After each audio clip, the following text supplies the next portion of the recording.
The email arrived at 4:58 p.m. on a Friday.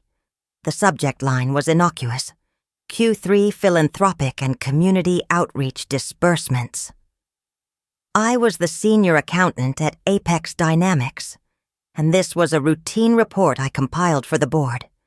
I clicked open, scanning the figures for charitable donations, local sponsorships, and the company's hardship fund, a fund I had personally contributed to for years, a small safety net for employees in crisis. Before we get any further, support us by subscribe our channel. Now back to it. My eyes caught on a single line item, dated 2 weeks prior.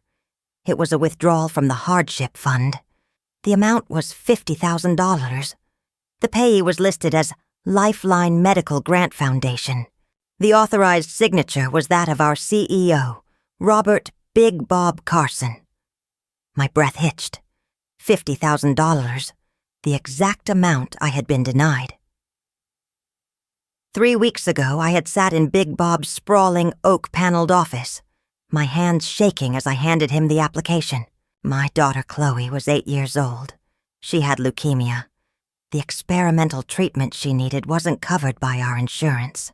It cost $50,000. "Ben," Bob had said, his face a mask of practiced sympathy. "You know I'd do anything for you. Your family here. But the hardship fund, it's for true, unforeseen emergencies. There are protocols. We've had to tighten the belt this quarter. I'm sorry, son. My hands are tied." He'd given me a pat on the shoulder and a fruit basket. The fruit basket was now a rotting, sweet-smelling monument to his hypocrisy on my kitchen counter. And now, this, $50,000, gone. I dug deeper, my fingers flying across the keyboard. The Lifeline Medical Grant Foundation had no website, no phone number. Its address was a P.O. box in the Bahamas. It was a ghost, a shell. A cold, hard knot tightened in my stomach. This wasn't a mistake. This was theft. He had stolen from his own employees' fund. I spent the entire weekend in a fugue state of rage and despair. On Monday, fueled by a potent mix of caffeine and fury, I went digging into the company's main accounts. I was a ghost in the machine, tracing the digital footprints of Bob Carson's empire. And I found it. Not just the $50,000. Over the past 5 years, Bob had systematically siphoned over $1 million from various company funds, all funneled through a labyrinth of shell companies and fake charities. The money was for his son, Brandon. I pieced it together from fragments of emails and hidden memos. Brandon, the golden child, was a disaster. Failed business ventures, gambling debts, a lifestyle that bled money. And Big Bob, the doting father, who was bankrolling it all with company money. The final staggering withdrawal? A single transfer of $850,000 2 months ago for what was internally coded as BC Matrimonial Event, Brandon's wedding, the society page event of the year. I'd seen the pictures in the paper. A castle in Scotland, fireworks, A-listers flying in on private jets. Bob had blown nearly $1 million of company money on a wedding, while my daughter fought for her life in a hospital room that smelled of antiseptic and fear. The injustice was a physical blow. I printed it all. Every damning transaction, every fraudulent email. I had a ledger of his crimes. I held $1 million of proof in my trembling hands. I could go to the board. I could go to the authorities. It would destroy him. But it would be slow. The legal process was a glacier, and Chloe didn't have that kind of time. I looked at the photo on my desk of Chloe, bald from chemo, giving a thumbs up to the camera. Her smile was a shard of glass in my heart. My boss stole $1 million for a wedding. He denied my daughter a chance at life. He thought his money and power made him untouchable. He was about to learn that a desperate father with a ledger is the most dangerous man in the world. My only mistake was thinking he had a conscience, and his was leaving a paper trail. The printed pages felt like lead in my briefcase. I carried them with me for 2 days, a radioactive secret burning a hole in my conscience and my resolve. Going to the authorities was the right thing, the moral thing. But morality doesn't pay hospital bills. Morality doesn't buy a miracle.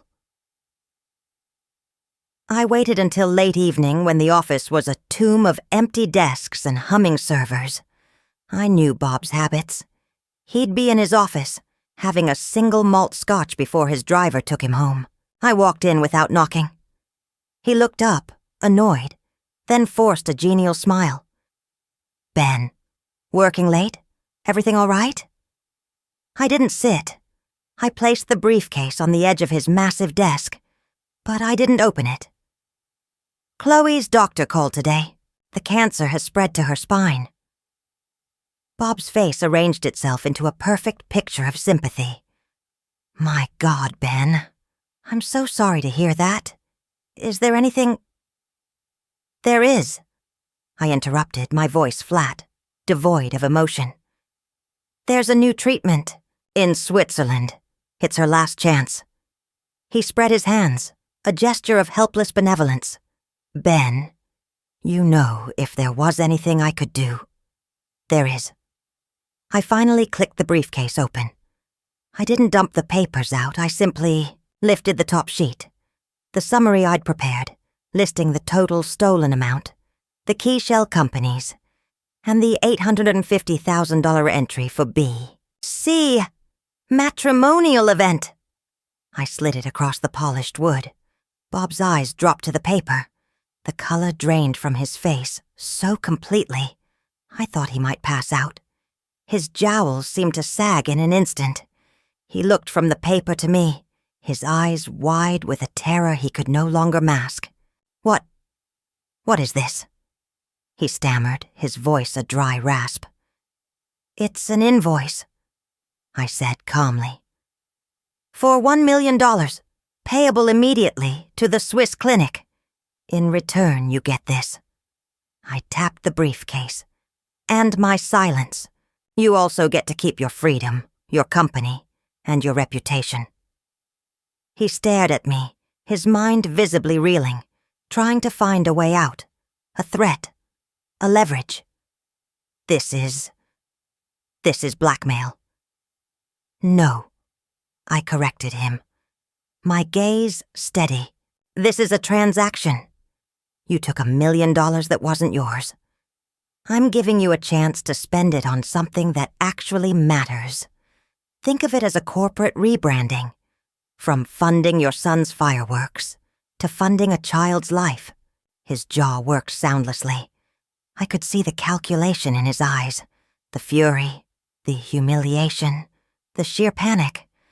But above all, the cold, pragmatic understanding that I had him. Completely. "The transfer will be untraceable," I continued, laying out my terms. "You will use the same channels you used for the Lifeline medical grant. You have 48 hours. If the money is not in the clinic's account by 5 p.m. Wednesday, a copy of everything in this briefcase will be delivered to the SEC, the IRS, and the Wall Street Journal." I turned and walked toward the door. "You'll never work in this town again." He spat, his voice cracking. I paused at the door and looked back at him. The powerful CEO was gone, replaced by a scared, bloated man behind a desk that was suddenly too big for him. "My daughter is dying, Bob," I said, my voice quiet but clear in the vast, silent room. "I don't give a damn about this town." I walked out, leaving him with the evidence of his crimes and my ultimatum. The dice were thrown. I had just bet my future and my daughter's life on the greed and self-preservation of a thief. My only mistake was ever believing in his charity. Now I was putting a gun to his head and demanding it. He could pay up, or he could watch his perfect world explode. Either way, I was done asking. The 48 hours that followed were the longest of my life.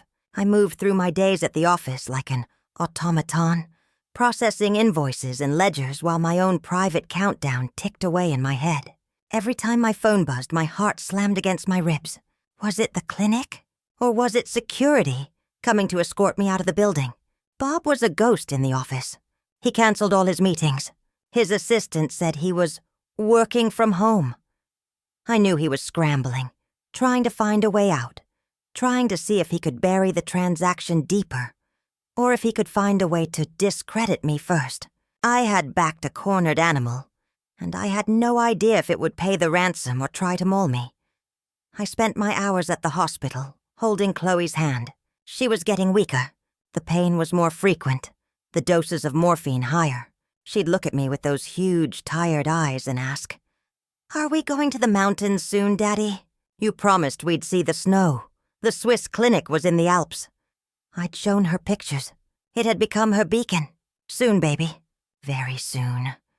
I'd whisper, praying it wasn't a lie. On Wednesday, D-Day. I called in sick. I couldn't bear the office. I sat in my car in the hospital parking lot, my laptop hot on my knees, logged into the secure portal for the Swiss clinic's financial office. The balance for our account was 0. AM, 0. Clinic, M0 but 1 PM, 0. The knot in my stomach tightened with every passing hour. Had I miscalculated? Was his pride worth more than his freedom? Was he, even now, on the phone with his lawyers, constructing a narrative where I was the embezzler, the disgruntled employee? At 3:47 p.m., my phone rang. It was Bob's private line. I let it go to voicemail. A minute later, a text came through. "It's done." My eyes snapped back to the laptop screen. I refreshed the page. Nothing. Still 0. My hands were shaking. It was a bluff. He was playing for time. Rage, hot and bitter, filled my throat. I had been a fool. I should have just gone to the authorities. Now I had nothing, and he had time to cover his tracks. 15 p.m. I refreshed again. The screen flickered, and there it was. A single breathtaking line item. A deposit. The amount was not $1 million. It was $1,250,000. I stared, uncomprehending. An extra $250,000. A message. A display of power, even in his capitulation. "See, I can still do this. I'm still the one with the money." A second text from Bob arrived. "The extra is for expenses. Travel, lodging. Consider it a severance package. You're fired. If I ever see you or hear from you again, I will destroy you." The briefcase. He had paid. He had actually paid. A sob ripped from my chest. A raw, guttural sound of relief and terror. It was real. The chance was real. I got out of the car, my legs weak. I walked to a nearby UPS store where I had already prepared a package. Inside was a cheap, empty briefcase. The real one, filled with every copy of the evidence, was in a safety deposit box under my mother's name. Bob would never get it all. I needed insurance. I mailed the decoy to his office. Then I ran. I ran back into the hospital, taking the stairs 2 at a time to Chloe's floor. I burst into her room, my face streaked with tears I didn't remember shedding. Her mother, my ex-wife Sarah, looked up, alarmed. "Ben, what's wrong?" I went to Chloe's bedside. Her eyes were closed. I took her small, frail hand. "Chloe," I whispered, "we're going to see the snow." Her eyes fluttered open. A tiny, weak smile touched her lips. "Really, Daddy? Really, baby? We leave next week." My only mistake was thinking the money was the hard part. I had the funds. I had the chance. But as I looked at my daughter's fragile body, I knew the battle was far from over. I had blackmailed a king for a key to the kingdom, but the dragon inside my little girl was still breathing fire. The real fight started now. The Alps were a stark, breathtaking world of white, a shocking contrast to the sterile beige hospital rooms that had been our home for months. The air was sharp and clean, scented with pine and cold. The clinic, a modern glass and steel structure nestled between snow-dusted peaks, looked more like a luxury hotel than a hospital. The extra $250,000 meant we had a private suite with a view that could break your heart with its beauty. The treatment was brutal. It was a last-ditch, aggressive form of immunotherapy. For Chloe, it meant days of relentless nausea, fever, and a pain that the strongest medications could only dull. There were nights I sat by her bed, holding a basin for her to be sick in, wiping her forehead, listening to her whimper in her sleep. And I wondered if I had made a terrible mistake. Was I putting her through this hell for nothing? Had I traded one kind of suffering for another, more expensive one? I'd see the other parents in the common areas. We were a tribe of the desperate, speaking a dozen different languages but sharing the same haunted look. We'd exchange nods, small, sad smiles. But no words were needed. We all knew the stakes. During the worst of it, when Chloe's fever spiked and she was admitted to the clinic's intensive care unit, I found myself in the chapel. I wasn't a religious man, but I found myself bargaining with any god who would listen. Take my life. Take my health. Just let her live. And then slowly, almost imperceptibly, a change began. The fevers became less frequent. The nausea subsided. The color, a faint pink, returned to her cheeks. One morning, she ate a full bowl of oatmeal. It felt like a miracle.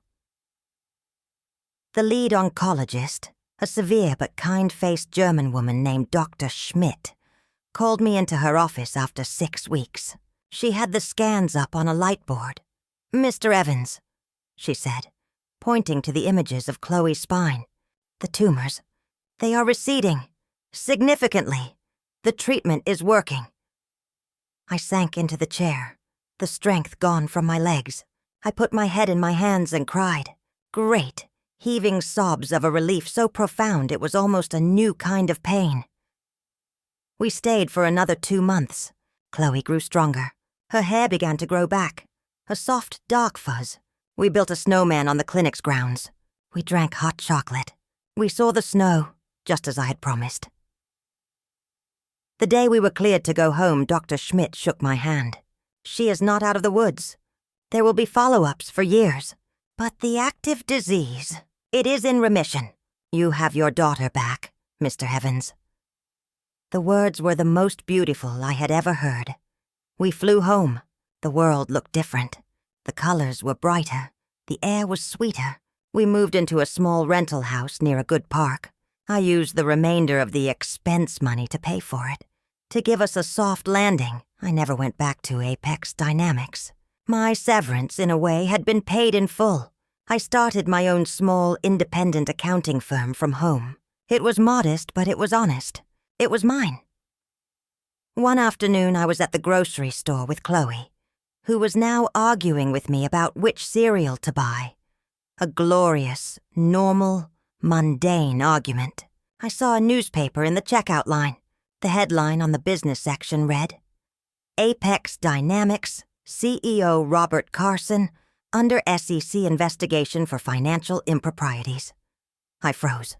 It wasn't me. I had kept my word. I had my insurance, but I hadn't used it. I bought the paper and read it in the car. A whistleblower within the company had come forward. It was David, the head of internal audit. Bob's frantic, sloppy attempts to cover the tracks after my blackmail had raised red flags.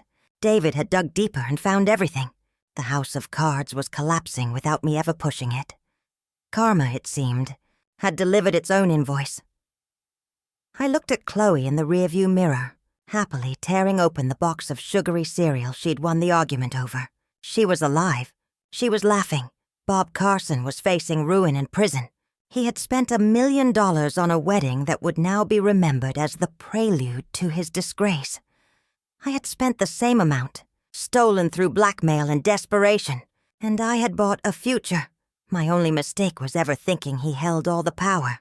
In the end, the most powerful currency wasn't in a bank account. It was in my daughter's laughter, in the steady, strong beat of her heart, in the simple, profound miracle of another day. 5 years later, the balance sheet of our lives was one I could finally look at with a sense of peace. Chloe was 13, all long limbs and a sarcastic wit that her mother claimed she got from me. She played soccer. She hated math. She was, in every observable way, a normal, healthy kid. The quarterly checkups were now annual. The word remission had been replaced with cured. My small accounting firm had grown steadily. I specialized in helping small businesses and non-profits, the kind Big Bob would have scoffed at. I built a reputation for integrity. The ghost of Apex Dynamics no longer haunted me. One rainy Tuesday, I was working from my home office when my doorbell rang. Chloe was at school. I opened the door to find a man I barely recognized. It was Bob Carson. He looked shrunken. His expensive suit was gone, replaced by a cheap, ill-fitting windbreaker. His face was lined and pale. The SEC investigation had led to a cascade of lawsuits, a divorce, and finally, a conviction. He'd served 2 years of a 5-year sentence before being released on parole. "Ben," he said, his voice raspy. I didn't slam the door. I felt nothing for him. Not hatred, not pity. Just a distant academic curiosity. "What do you want, Bob?" He shuffled his feet, unable to meet my eye. I saw in the paper. About your firm. You've done well for yourself." I said nothing. The silence stretched, awkward and heavy. "Brandon's wife left him," he blurted out as if it were a confession. "Took half of what was left. The wedding. It was all for nothing." He finally looked at me, his eyes desperate. The money I gave you. It saved her, didn't it? Your daughter?" "Yes," I said simply. "It did." A strange, twisted mix of emotions crossed his face. Relief, regret, a profound, crushing jealousy. He had spent his stolen million on a spectacle, a fleeting moment of glory that had turned to ash. I had spent mine on a life. I lost everything. He whispered, "You stole everything first, Bob." I replied, my voice calm. "You just didn't know you were stealing it from yourself." He had nothing else to say. He nodded, a broken, defeated man, and turned to walk away in the rain. I closed the door. I went back to my desk and looked at the photo I kept there. Chloe, holding up her soccer trophy, her smile wide and full of light, her hair a wild, beautiful mane. My boss blew $1 million on a wedding. He thought it would buy his son happiness and secure his own legacy. I took that same million, through fear and force, and I bought my daughter's future. His investment collapsed. Mine paid a dividend every single day. In the ledger of life, there is no column for dirty money. There is only a column for life and a column for death. I made my choice. I chose life, and I would make the same terrible, wrong, perfect choice again, every single time.